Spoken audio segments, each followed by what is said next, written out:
Hey there, everybody. Welcome back to Story Time.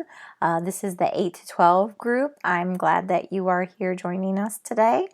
We are reading from The Indian in the Cupboard by Lynne Reid Banks. So I'm glad that you are here to continue reading this story.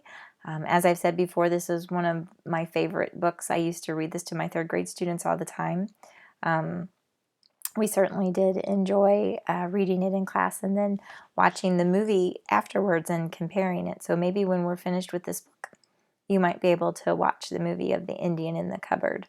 So when last we had read, Omri had taken Little Bear, he had made him a horse, put it in the cabinet and in the cupboard, and was able to turn a plastic horse into a real horse for Little Bear. He had given him a selection of horses, and Little Bear wanted them all, but Omri said, no, you can have just one.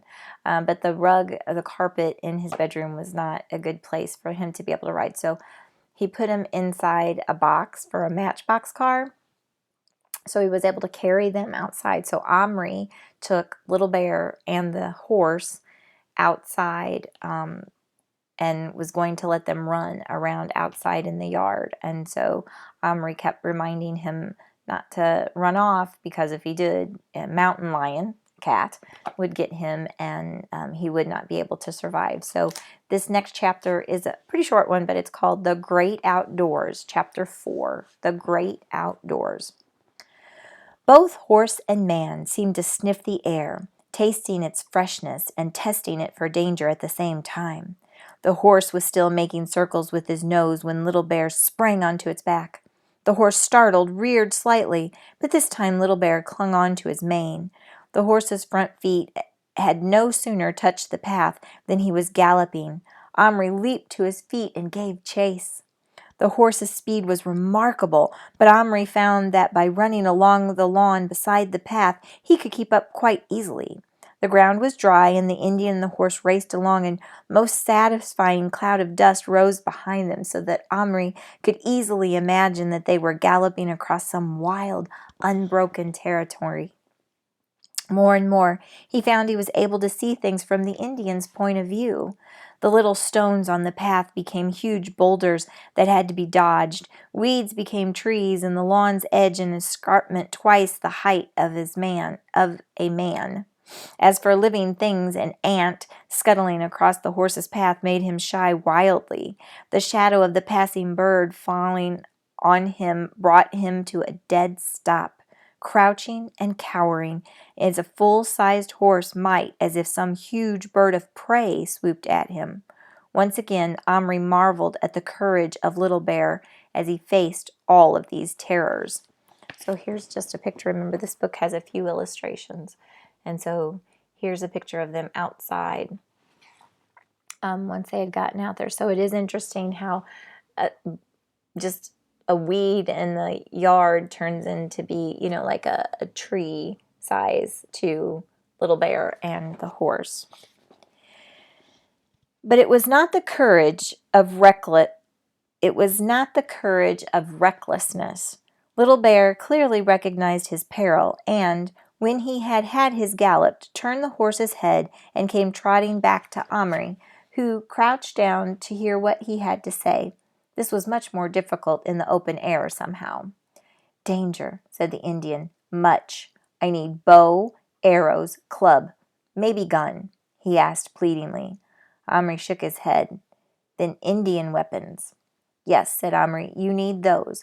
I'll find them today. In the meantime, we better go back into the house. Not go shut in place. Stay here. You stay. Drive off wild animals. I can't. I've got to go to school. What school? A place where you learn. Ah, learn. Good, Little Bear said approvingly. Learn law of tribe, honor for ancestors, way of the spirits. Well, something like that. Little Bear was clearly reluctant to return into the house, but he had had the sense to realize that he couldn't cope outside by himself. He galloped back along the path with Omri running alongside, and dismounting, he re-entered the carton. Omri was just carrying it up the back steps when the back door suddenly opened, and there was his father. "Omri, what on earth are you doing out here in your pajamas, and with nothing on your feet, you naughty boy? What are you up to?"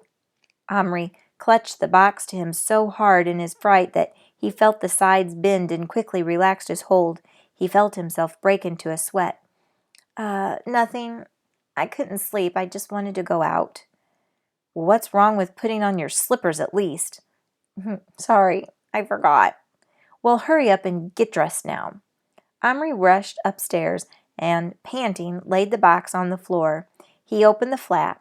The horse rushed out alone and stood under the table, whinnying and trembling. He had had a rough ride. Full of foreboding, Omri bent down and peered into the box. Little Bear was sitting in the corner of it, hugging his leg, which Omri saw, to his horror, was bleeding right through his buckskin leggings. "Box, jump, horse get fear, kick Little Bear," said the Indian, who, though calm, was clearly in pain. "Oh, I'm sorry," said Omri. "Can you come out? I'll see what I can do." Little Bear stood up and walked out of the box. He did not let himself limp. "Take off your leggings. Let me see the cut," said Omri. The Indian obeyed him and stood in his breechcloth. On his tiny leg was a wound from the horse's hoof, streaming blood onto the carpet. Omri didn't know what to do, but Little Bear did. "Water," he ordered. "Cloths." Omri, through his panic, forced himself to think clearly. He had had water in the glass by his bed, but that would not be clean enough to wash a wound. His mother had some Listerine in the medicine cupboard. When any of the boys had a cut, she would add a few drops to some warm water, and that was a disinfectant.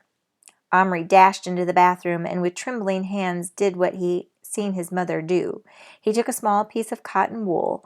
What could be used as a bandage he had no idea at all, but he hurried back with the water and poured some of that into his Action Man mess tin.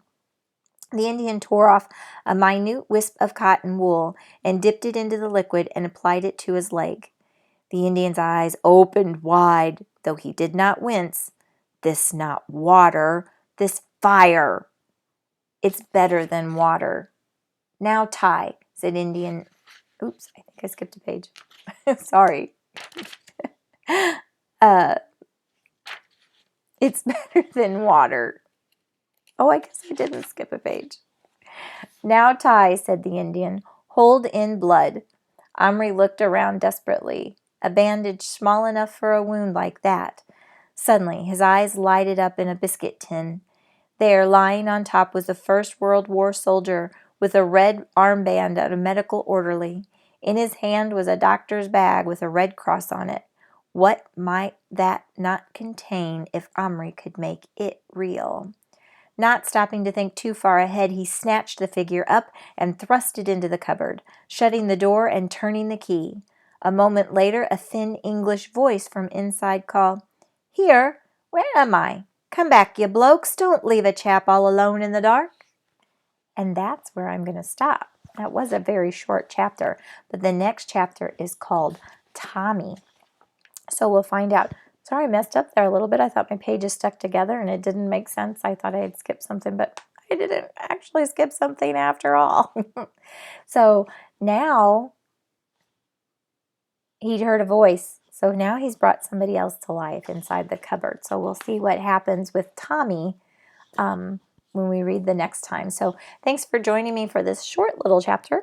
And I'll see you back again really, really soon. Thanks again. I'll talk to you guys soon. Bye.